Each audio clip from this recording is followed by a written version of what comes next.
our first of a lecture series that is entitled Initiating Change and Adapting to Change. Tonight, our program is entitled A New Order, Change for Women in the Military. My name is Joan Wagers. I'm President and CEO of the National Women's History Museum, and we are absolutely delighted to be partnering with the George Washington University to present this lecture series. This topic tonight reminds us of Deborah Sampson, the young woman who felt so passionate about her country that she dressed as a man in order to fight in the Revolutionary War. And she wasn't the only one. So imagine how delighted Deborah Sampson would be tonight to see General Wilma Vaught sitting on this stage.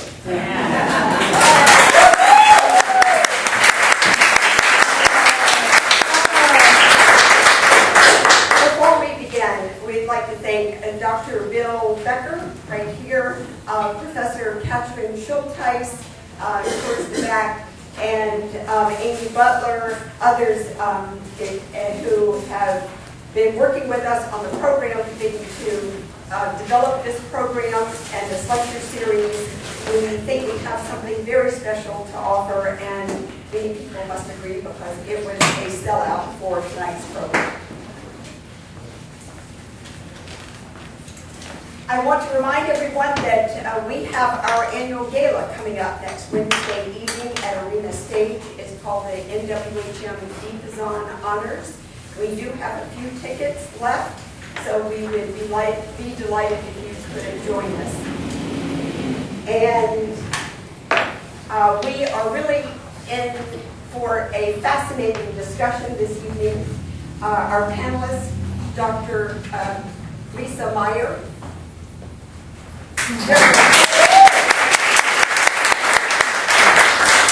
General Wilma Vaught, and an icon of American journalism, Eleanor Clift.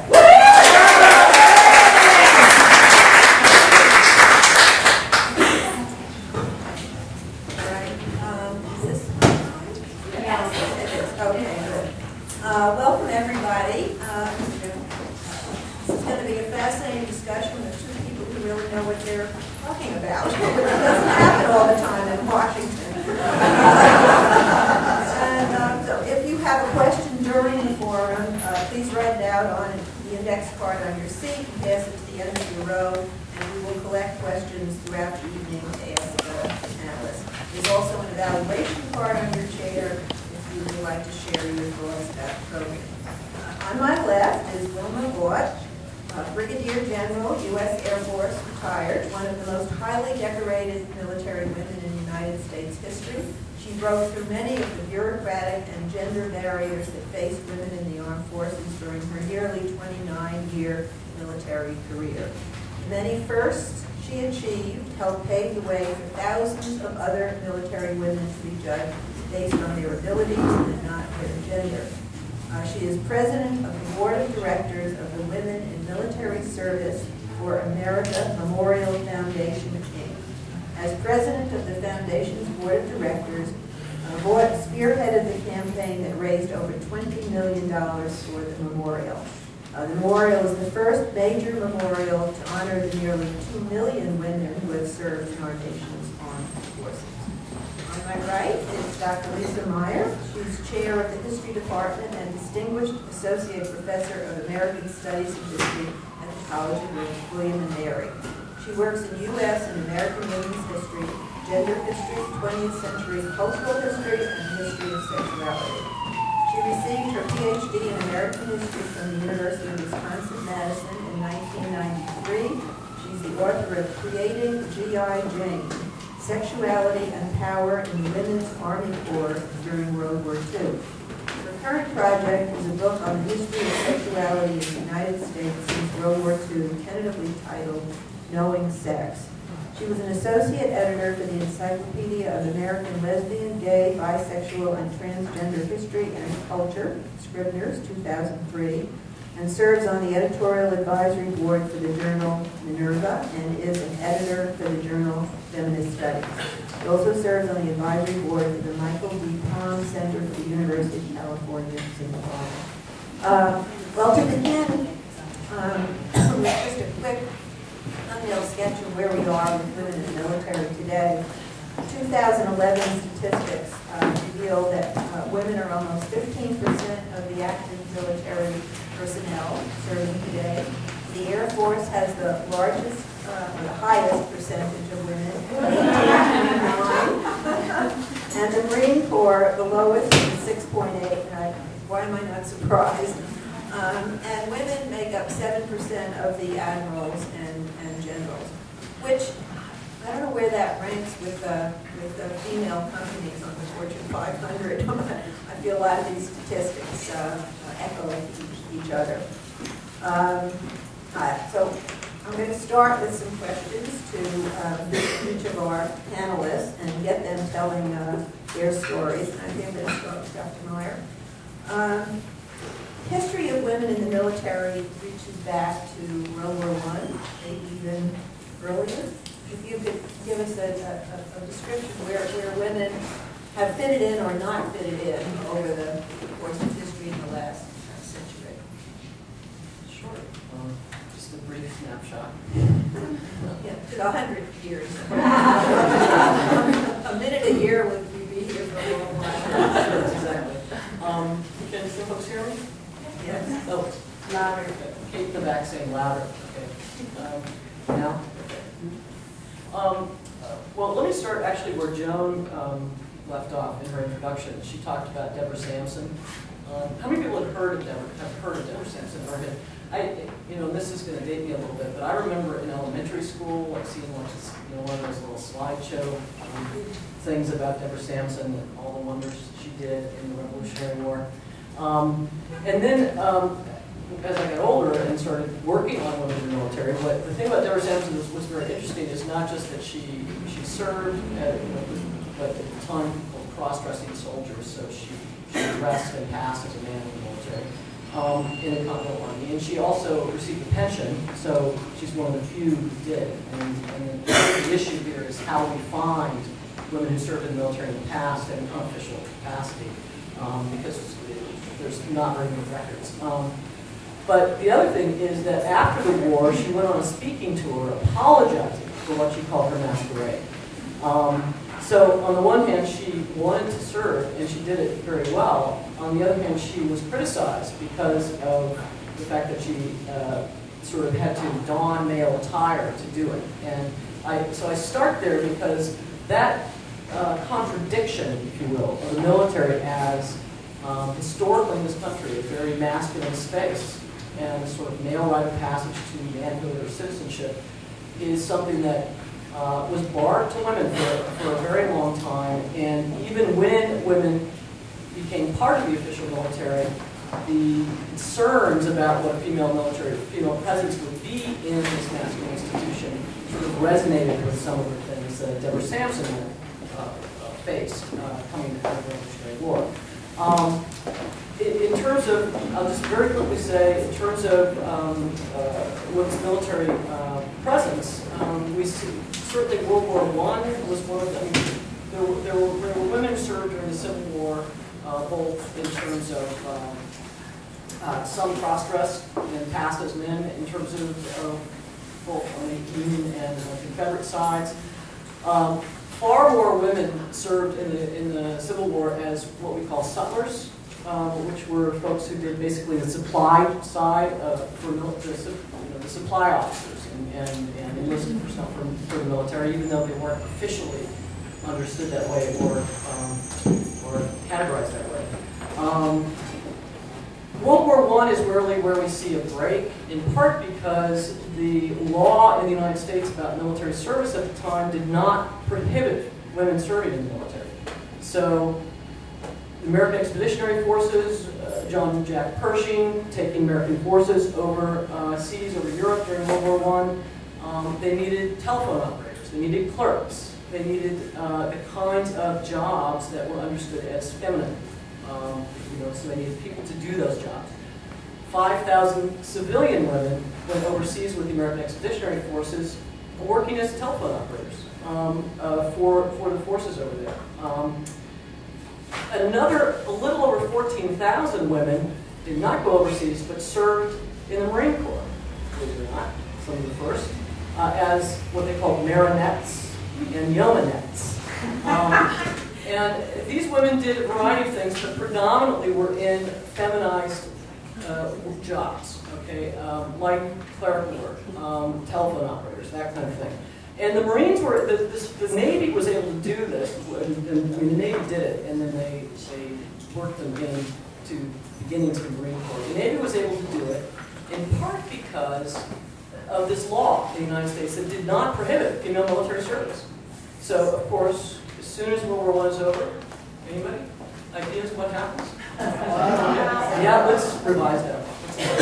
And that's exactly what happened. At the same time, there was one of the civilian workers, it's a woman named Edith Norris Rogers, who was a young woman at the time, served overseas, thought this was a she had a wonderful experience. She thought it was a terrific opportunity. Something that General Vaught and I have spoken about a lot, the opportunities that the military offers to women. And she thought it was a fabulous opportunity. And so she, as we are moving through the sort of between World War I and World War II, when we hit World War II, Edith Norris Rogers has been committed, and she committed to never having a force of women overseas in a militarized way that is not official, that's not recognized, that's not visible, right? So she and several others create this group called the Women's Overseas Service League right after World War I, and that group and Edith Norris Rogers are the ones who start pushing to get women in the military during the Second World War. So that is really when you see during the Second World War is when you see hundreds of thousands of women in the military, and in the Army, in the Navy, Marine Corps, Coast Guard. And what Edith Norris Rogers does as a congresswoman from New Jersey, as a congresswoman, is she offers a bill to create the Women's Army Auxiliary Corps. And this, of course, I'm sure you can imagine how the Army at the time understood that bill. On the one hand, they had already been thinking, General Marshall had already been thinking about incorporating women. On the other hand, they didn't want a civilian to set the term, right? So Edith Norris Rogers comes in, she has this bill, and the Army gets Congress to not act on it, but to create their own language. And so the first, 1942, the Women's Army Auxiliary Corps is created, and it's an auxiliary corps, not official in some ways. I mean, it's auxiliary to the military and to the Army proper. And so in that way, it's very similar to the Nurse Corps. I mean, the Army Nurse Corps, 1901, February 1st, 1901. The Army Nurse Corps is created. And the Army Nurse Corps, one of the things that we see is that this is really a story of women always small spaces being created for women, and in those small spaces, women really working to widen those spaces, both in the military and outside the military. The Army Nurse Corps was officers for the most part, and they held relative rank in relation to men. So one of the issues throughout women's service in the past is a concern with women having power over men in the military, a concern with women having command authority in the military, a concern with military service not disrupting what was understood as a kind of norm in terms of gender, right? So women are incorporated, but they're separate. They're the WACs, the WAVs, the WAFs. That's what I remember growing up with. WAFs were in the military. Oh, they were? No. No, okay. I made that up. Well, the Women's Air Force, there was the Women's Air Force, and then the Women's Air Service Pilots, Jackie Cochran's group, but they were not part of the military. That in the post-war era, they worked for the military. They took targets. This was fairly accepted behavior in my memory. but how radical was it at the time? Was this, well, you made it sound like it was all pretty well accepted as long as they were kind of in their own groups. No, it was actually quite radical. It was actually quite radical. Very radical at the time. And in part because, again, it's sort of an oxymoron. What's a female soldier? That there didn't seem to be, or what's a female sailor? There didn't seem to be any way to get a handle on that. And so there were tons of concerns in World War II that the military would masculinize women, right? And masculinize meaning it would make them either become men or be like men in terms of both their sexual object choice, other women, or that they would become boys, boys will be boys, they would become more sexually active, like men. And that they would not marry, that they would not be sort of wives and mothers, that would not be something that they looked for any longer. So there was a real concern that it was going to shake up the whole. Okay, and those things did not come to pass? I mean, how did the military culture adjust to women, and how did women adjust to the military culture? Were all these fears kind of dispelled, or? Well, no. That was a yes/no question. I know I'm talking to you. That was a yes/no question. So no, they weren't dispelled. They continued throughout the war. There was a huge rumor campaign aimed at the Women's Army Corps that was quite debilitating and insidious. And it was so no, but they weren't dispelled. But it also was that the military created space for a variety of different groups of women, right? In terms of the Army in particular, I mean, the Army was the only service during World War II that also enrolled or enlisted non-white women. So the Army was the only group that women's service organizations that Black had at its height about 25,000 Black women serving as officers and enlisted women. So there's opportunities and there's, but it doesn't push back. And there's pushback and military culture does change. Military culture does change in terms of more bathrooms during World War II. That was I mean, that sounds silly, but it's about creating spaces, right? It's about creating spaces for women. One of the significant aspects of World War II, though, with respect to women, is that the men resented the women taking over their jobs, these desks in the United States. And so they they started a rumor that the women were only in there for to be used by the men, officers.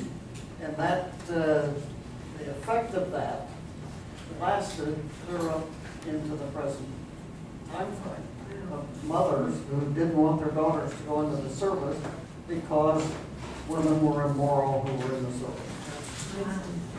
If I could just add to that part of the issue during World War II, and even 50s and 60s, one of the things that seems to support that rumor and help its continuation is military officers in the Army, in the Marine Corps, in the Navy, in the Air Force, moving female cohorts around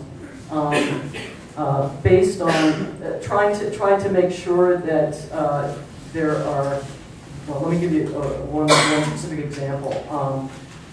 Moving, for example, African American cohorts around to be closer to where Black men were training, so that Black men would not have opportunities or would not see opportunities with civilian women, white civilian women in the posts, around the posts. And so, did that make sense? Okay, so it doesn't make sense. So during World War II and into the 50s and 60s, this was something that military officers did. Male military officers moved Black units and other women's units around in ways to create possibilities for companionship with male soldiers. So at the same time that the rumors were absolutely false, the military as an institution and various military officers seems to be creating examples that support that perspective. It's like women's colleges next to male's colleges. Yes, that's exactly right. I hear you. Colonel Vaught, share your story about entering the Air Force, and did you see yourself as unusual? Did your parents, your mother, think that this was a dangerous occupation for you? I came in the Air Force because I wanted to get a job where I had an opportunity to manage and be in charge. And at the time I had graduated from college and I had worked for about 5 years, that was a very difficult thing. We can't hear you. Manage. Put it closer to your mouth. Okay, can you hear me? Yeah. Okay. So it was a very difficult thing to get into management. So I received a letter from an Army recruiter telling me that I could get a commission as a second lieutenant because of my college degree and the work I'd done, and I could manage and supervise, and that attracted me immediately to do that. So I checked to see if I could get in because I was very nearsighted and I didn't think I could probably pass physical, but they weighed the problem on my eyesight. And I got in, and that was in 1957. And I can tell you that the world was different for women in the military at that time. Basically, we were working in either administrative or in the medical area. You weren't out there on the flight line, you weren't flying airplanes, you weren't doing any of those things. If a woman became pregnant, she was immediately discharged. Women didn't get the same benefits as men did.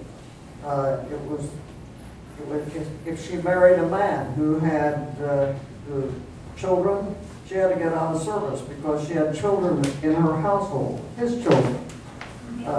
If she married a man who was a civilian, she didn't get recognized as having a spouse, even though a male member of the military got extra pays, could live on base, could get an ID card for his wife, to go get medical care, go to the commissary, go to the base exchange. She couldn't.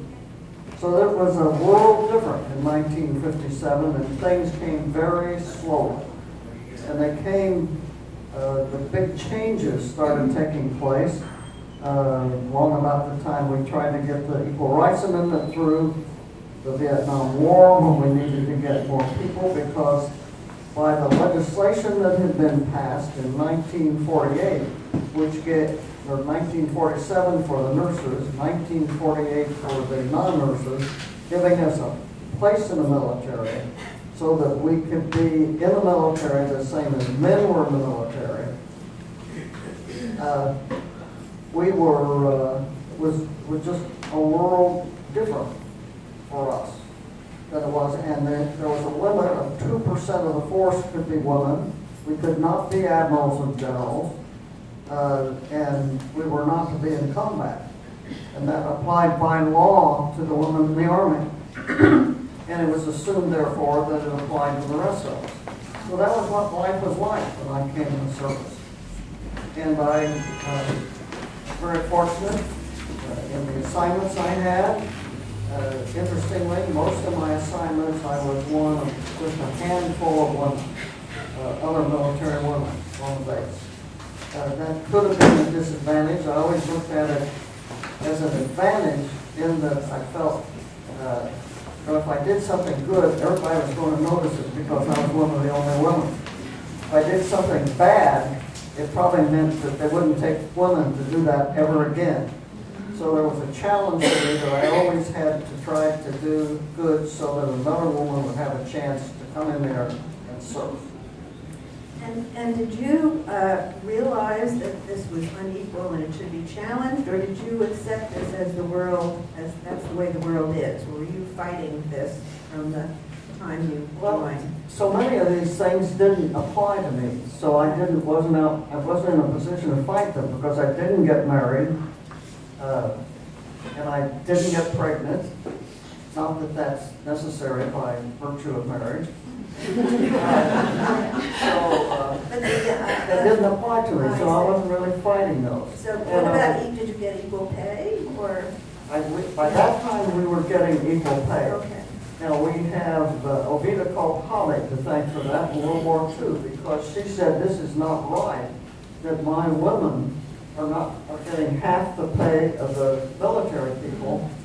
And finally, since the nurses came in 1901, it was Ovita Kalkabe who caused them to finally get paid the way the men did in the military. I was struck when you said you received a recruiting letter. I mean, because the military has been promoted as a good career choice for men for generations, but Well, they had only a recently. shortage of women officers. And so that in 1952, they did this same thing.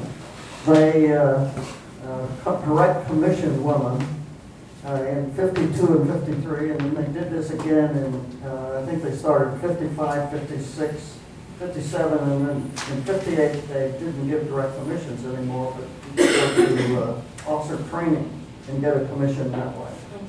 So today, would you say a military career is a smart option for women?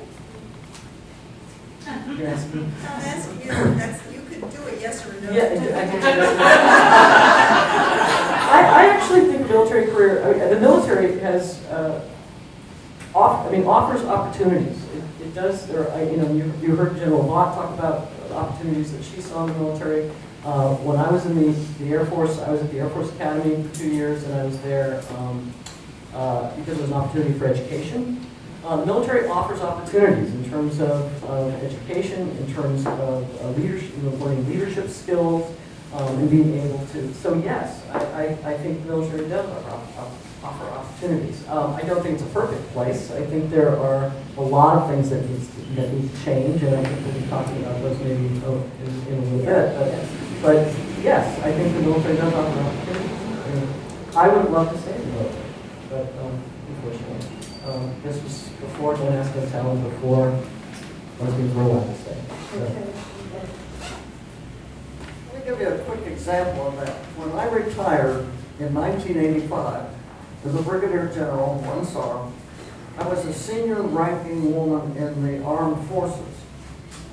There were a total of 7 of us in all the armed forces who were either generals or admirals.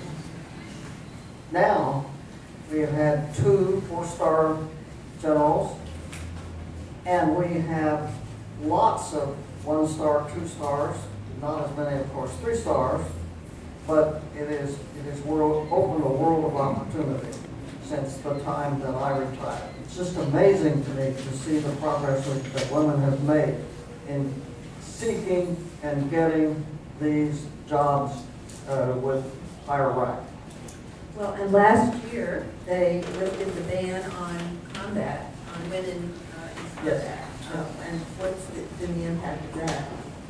Well, I think we need a little more time to see the broad impact, but I mean, one of the things that it has done is it means that it has opened more military occupational specialties, or MOSs, to women, meaning that they have more opportunities in terms of jobs. And not only that, but there's also, in terms of how one moves through the ranks in the military, combat experience is one of the things that bumps you up. And if you don't have access to that, then there's, I don't know if we want to call it a khaki ceiling instead of a glass ceiling, but there's more limitations in terms of that. So I think it does open up possibilities for women. And that's a major adaptation the military has made to women. What other adaptations has the military made to accommodate women to the point that they're now almost 15%? And what remains?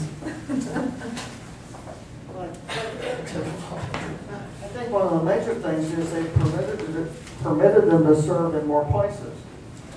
They have made them a part of units that previously were all men, and now they are both men and women. And they have encouraged women and permitted them to go to some of the senior service schools. In 1973, I was able to go, in fact I was there from 72 to 73, I was permitted to go to the Industrial College of the Armed Forces, which is one of the 2 senior service schools. And I was the first woman to attend that in 20 years. And now women can freely go to these various training programs and get that experience and get to meet the people that you meet at that, and that helps you make your way through the ranks and get promoted. And if I could just add, I mean, and I think that, I mean, the service academies integrated women, 1976 is when they began integrating women. So that was another possibility, it was another piece of this puzzle. And if you're going to let them go to the service academies, you've got to let them have some decent jobs too. So that gives them a plus in moving through the ranks too. All that said, I just want to say for just for a moment, one of the things that almost all of the World War II vets that I interviewed for my first book talked about is their regret that women went from, in terms of the Women's Army Corps, went from being a cohort of women, a core of women, to being integrated into the military proper. You've heard General Vaught speak about the fact that she was one of 4 or 5, maybe 6 or 7 women on a post. And at the time, when I heard them say that, I didn't say it to them, but I was thinking, oh, but integration is fabulous. It's wonderful. I mean, what are you thinking about? What are you talking about in terms of this? Of course we need women fully integrated into the military. And their point, and I'm not saying that we shouldn't have women fully integrated into the military, but their point was that when they had a corps, when it was a separate corps, they understood the history.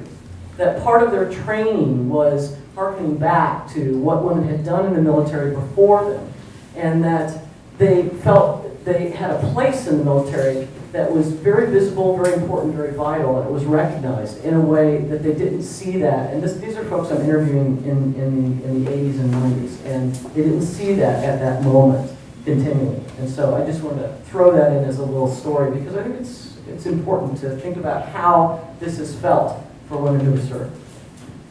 Since women in the military are really a creature by law, because we never really were officially part of the military until the Army Nurse Corps was created in 1901. But some of the rules that the Congress put in for women are kind of funny, and I've got to share this with you because every time I think about it, it just amazes me. But when they created the Army Nurse Corps, they couldn't get married, they didn't have a retirement plan for them, and third, they didn't give them rank because the members of Congress felt that women should not be ordering men around.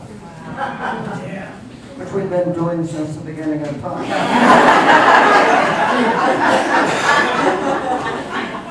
And why were women permitted to be, why did they put in law that in 1948 that women couldn't be admirals and generals?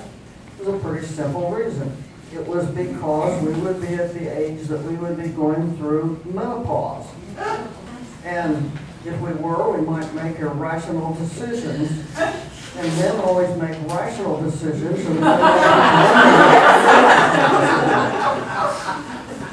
And it was rather interesting because even in 1967, when they were getting ready to repeal that, same subject came up about menopause. Only this time, the Surgeon General of the Navy said, "Gentlemen, I must inform you that men go through menopause too." And that was the end of that. All changed. Did they then run a low T ad? Just joking, I said, did they run a low T ad? Which Of course. And just to share a personal thing, I'm actually going through menopause right now, and I have to say, I won't share too much, but I have to say, in the middle of a hot flash, I'm not sure if I wouldn't push a button. Just to throw that out to But you know, culturally, I think there was also concern, how would we as a society deal with it if we saw women killed in combat? And I remember that one woman during the Iraq War who supposedly fought off, all sorts of people, and the story was questioned and so forth. So women still have a spotlight on them, and we're uncomfortable. It's women and children first into the lifeboats. Do we really want women out there risking their lives and dying? And you asking for a response. Yes. My response to that is that it should be a choice, that we live in a democracy, right? And part of what democracy is about is contracts between citizens and their government. And we don't need to go there right now since it's closed down.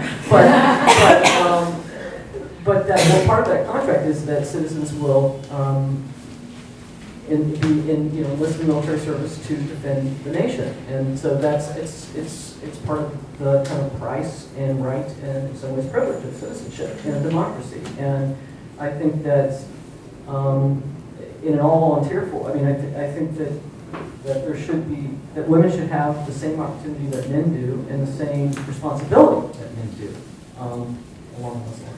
As you both know, because you've lived it, you have studied it, the gender issues are always there.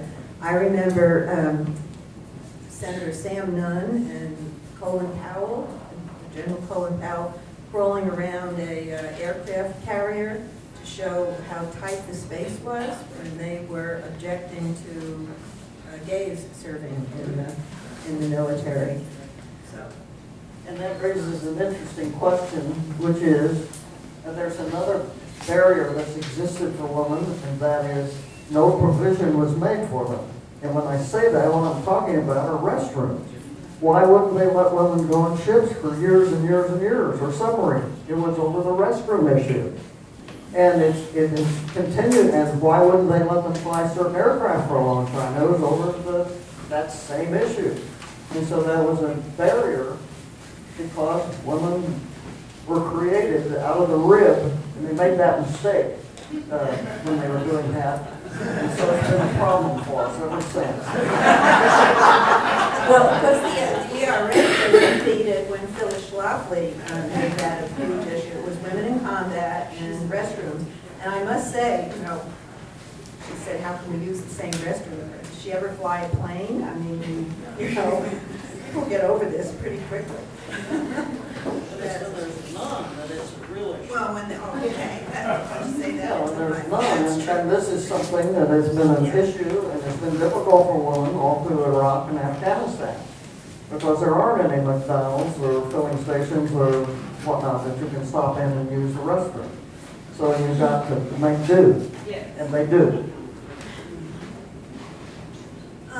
Which brings us also to the issue of sexual assault in the military. And the statistics have been pretty startling.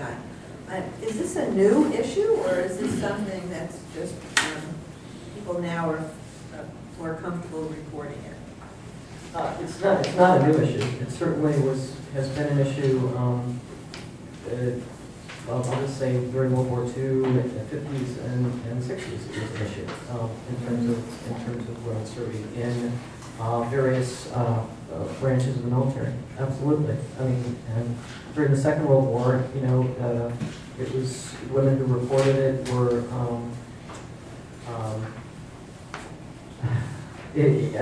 For the most part, in terms of percentages, not either not believed or asked to take to the side, and particularly during some of in the 50s and the 60s and even into the 70s, in terms of the criminal court, in terms of the court-martial proceedings, men who, in terms of men assaulting women, the percentage of men who were convicted of those assaults in court-martial proceedings was very small. 3 to 4% of those that were brought, and so I think that's part of the issue in terms of today. Even today, women not wanting to, being concerned with concerns are the same or very similar, right? That they won't be believed, that they and this is women and men. They won't be believed that there will be some prejudice against them if they bring this, bring these charges. And in my perspective, the last thing I'll say, the military, there needs to be a much more clear statement of vertical accountability in the military for this. So at the very top, Odierno needs to come out and say, this does not happen in the services. It cannot happen in the services, and it has to echo down, right? So vertical accountability. And We don't have it necessarily right now in the military, in my opinion. But we don't have it in the civilian world either. So I would also point out that the percentages are not, it's not that the military has a much higher percentage than the civilian world, say a college campus. They're actually very similar in terms of percentages.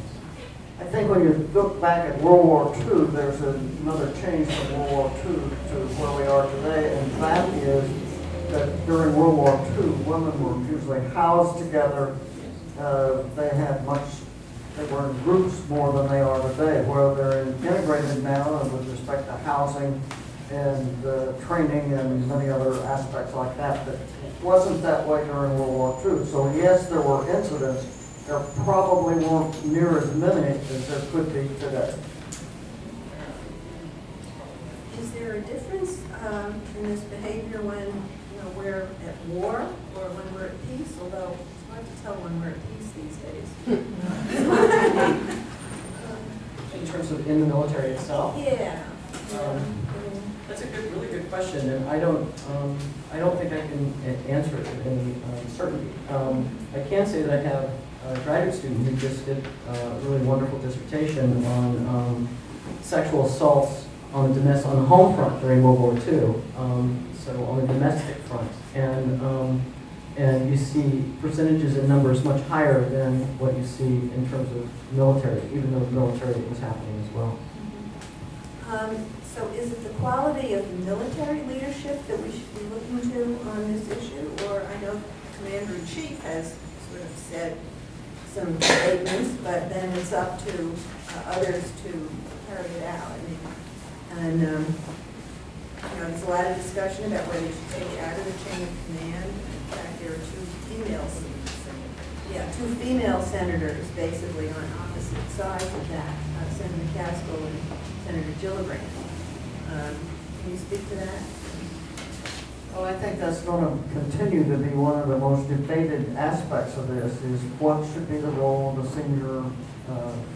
senior person in any level. What action should he or she be able to take with respect to an incident? And it's, I have thought about this many, many times. And in many respects, I would hate to see that responsibility taken away from the senior person, whatever level you're at, because I think that's one of the most important aspects of leadership in the military, and that is being responsible for your people. And that's a part of it, is being responsible for and preventing incidents of that type. I think it's been perhaps not given the attention it should have been given by the senior leadership. And I think it has now come to their attention so strongly now because of the press that's been on it, and particularly because of the film The Invisible War, which has had a tremendous impact in the services, as it should have. And so I think there's a greater recognition of the military of the role that they have to play in preventing this. And that isn't to say that anybody can reach the point that with 100% we don't have a problem. Because I think people are people, and there will still be some incidents. But I would like to think that we can get it down to a much lower percentage of times that it occurs than it certainly has been in the last 2 or 3 years. Yeah, if you haven't seen The Invisible War, it's a very good documentary interviewing several women, and I think there's a man included also who, yeah. And there's actually another movie that was made called Justice Denied, which is focused on male survivors of sexual assault in the military. Okay, we have some questions here regarding responsibility. Do you think if we return to the draft, we should conscript women as well? Yes. But we're not going to return to the draft because can you imagine returning to the draft? No. No, I can't. I was quite surprised recently when a recent veteran came into office discussing something that she was working on for a college program. And we said something about the draft, and she had never heard of it. Wow. It's out there. Wow, that's amazing. I think young men, when they turn 18, are still supposed to register with the draft board. So a start would be young women registering, but I think, I don't know whether that would be hailed as progress or denounced. I sometimes think we may see the whole registration process disappear before we ever get around to the point that we're going to include women. Okay, as generals and admirals, are women listened to and given a fair chance at making policy at the power discussion table today? Well, that's a good one. The answer to that is yes. And Give us an example.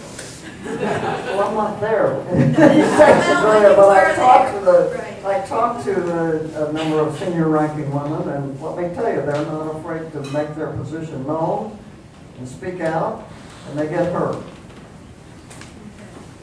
And there's actually, yeah, I do agree, and in part you see that with the group, with the acronym DACOWITS, the Defense Advisory Committee on Women in Services, where a number of ranking women who were in, full-bird and above, after the maybe ranks have been in part of that group and have been sort of tireless in bringing issues. The DACOWITS is a civilian agency, but ranking military women have been part of it in terms of what they bring to the table with their male colleagues on a variety of issues that affect women and gender. Is there a glass ceiling that you would like to see broken soon in the military? I know Hillary Clinton was rumored at one point as a potential defense secretary. Before she was rumored for just about everything, but. Well, I just think that it's just slowly opening up. I used to think that we would see a woman president before we ever saw a four-star general. And we've now crossed that. The difficulty now, the two women who were promoted to the four-star rank were both from the logistics community. And so whether you had been out there as the head of a combat unit or not wasn't as critical. And you managed contracts and things like that. So we still have yet to see a four-star come out who has been in command of any kind of a unit, Navy, or in aircraft or soldiers in combat. We have yet to see one rise to four-star rank from out of that community. And that'll be a major step. Now, we're getting some women who could be qualified to do that now. There are one or two in the Navy, and I know there's some in the Army, and there is in the Air Force. So it remains to see when that moment of selection comes to the three-star, four-star. In fact, I think one, maybe 3 stars in that, but it's the four-star rank that really counts. There's still few enough of them that you can keep your eye on them as you watch them coming up in the ranks. Okay. The famous military recruiting poster has always been, travel, see the world, join the Army, see the world. How have women's motivations for joining the military changed since World War II? Someone is asking. I think, before World War II, probably women who were in World War II, women who joined were really patriot. Okay, you say that. Okay. Patriotism and Patriotism was the driving thing. If this is for our country, we had been attacked in World War II.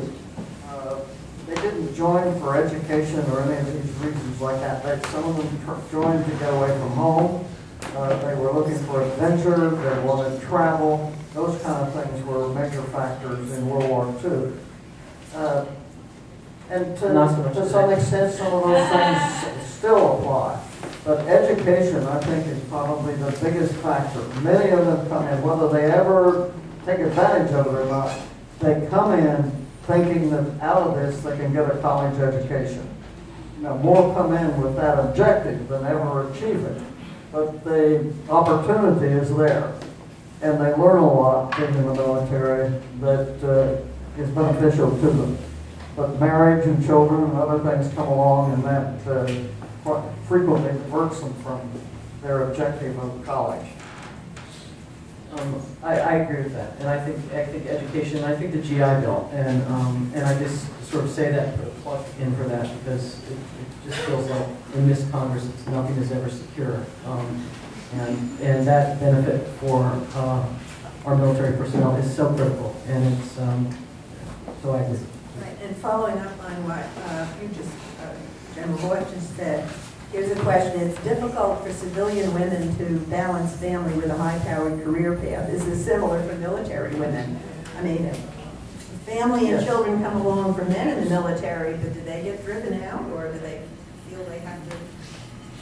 If that same conflict arises for women in the military. It hasn't been very long ago that we knew of an Army colonel who was just slated. There wasn't any question that she was going to be on the next promotion list for Brigadier General. And her children were coming home saying, well, why, when the other children come home from school, their mother is there. Why aren't you ever here? And that's because she was having to work till 8 or 9 o'clock at night. Or why, they don't have to go someplace and be gone from us for a long period of time.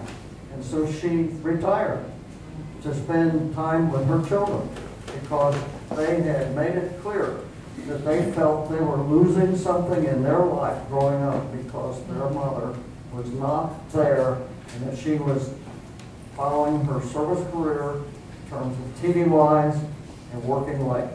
And it's happened time after time after time. And further, I think another factor is it is not easy going through the military. And particularly as a woman, it's not always easier because you are confronted, I think, yet today with the challenge of I've got to do well because if I don't, other women may not have an opportunity as I have. And so there's that pressure of succeeding. And so by the time they put in 20 years or 22 years, they're just tired. And it just doesn't mean that much to them to go ahead and make full colonel or make brigadier general and go on. It's just tough. Or they've got children and they decide, hey, there's more to life than being in the military. I want to spend time with my children. I think I very much agree with General Vaught. I would also say that what you see in the military is, in some ways, because it's so visible, it's a tip of the iceberg in terms of our broader culture, right?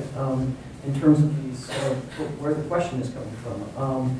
And personally, I think one of the things that the military has started to move toward doing, needs to do more of, but we need to do more of on the civilian side of things as well, is create spaces, create understandings, and that term might be, kind of antithetical to a kind of corporate environment, but create understandings about people's familial responsibilities and create space, create ways for them to manage those responsibilities in relation to their job. And part of it is thinking about World War II, right? The day nurseries, right? That they had for women who were working in war industry. Some women, white women, who were working in war industry, and just a few of them, even though they made them very visible. But again, in my mind, this is military service is a is right and responsibility of citizens in a democracy, and it is something that should be supported by the government. And how do we do that? How do we support women who are having to make these kinds of choices? It's not cutting their workload down, but it's perhaps creating ways that they can interact with their children on base or on the post. You know what I'm saying? We have to think outside the boxes of, okay, I work and then I'm home. I work and then I'm home. Although, when you think of the military, flex time and being in combat probably don't go together. Fair enough. If you're deployed, Right. the all bets are off. Right? Yeah. It's probably, there's not that much ability to reject this or that. But that's No. why I say No. it's part of it. No, it's part of the bigger culture, but that leads into this, I think this is probably our final question, but it's what impact do you think technology can have in the role that women play in the military? That's where you The impact of technology in the military has been tremendous because that's what's opened up many fields for women. It used to be, back in the early days, strength was the big issue. Could you lift? Could you do these things that had to do with your physical strength? Today, do you have it up here? And what can you do with a computer? And it's technology today. And I am just amazed at what some of the men and women are doing in the military from a technical point of view. And I think that's one of the great opportunities for people going in now. They get a chance to play a role in the the technology advancement that's going on in the military. I agree. I agree. At the same time that it creates, I mean, right now in the Air Force, one of the things they're talking about is the stress involved in folks who are doing the drone strikes. Folks have been reading so technology creates opportunity, and it also creates, and this is a long-standing issue in terms of any kind of military force, right? The farther away you get from the weapon you're using to inflict harm on someone else, the less in terms of the less understanding you have about what you're doing, and it has a different way of affecting and impacting personnel. And I think that's going to be one of the keys later on. I want to say one more thing though that I didn't mention when we were talking about sexual assault. In today's military, the reason the highest percentage of women in terms of their PTSD, women who have PTSD or is diagnosed as having post-traumatic stress disorder, the majority of those women, that stress is linked to sexual assault of some kind or sexual conduct, unwanted sexual conduct. So I feel like when we were talking about sexual assault, we were maybe, and I was in on this as well, maybe minimize it a little bit in the military, but I think that that's a really, really dramatic thing to think about in relation to the military. and I just want to close with one final question. The fitness qualifications in the military, you have to be, if you're a woman, you have to pass all those tests. And you pointed out, a lot is upper body strength, this and that. Some women can do it, maybe not all women. Have any of those physical challenges changed? Because I read about a lot of the guys that go into the military are rejected because they're out of shape and they're overweight. Well, I think that that's one of the things that the edict that Secretary Panetta put out that says that we're not going to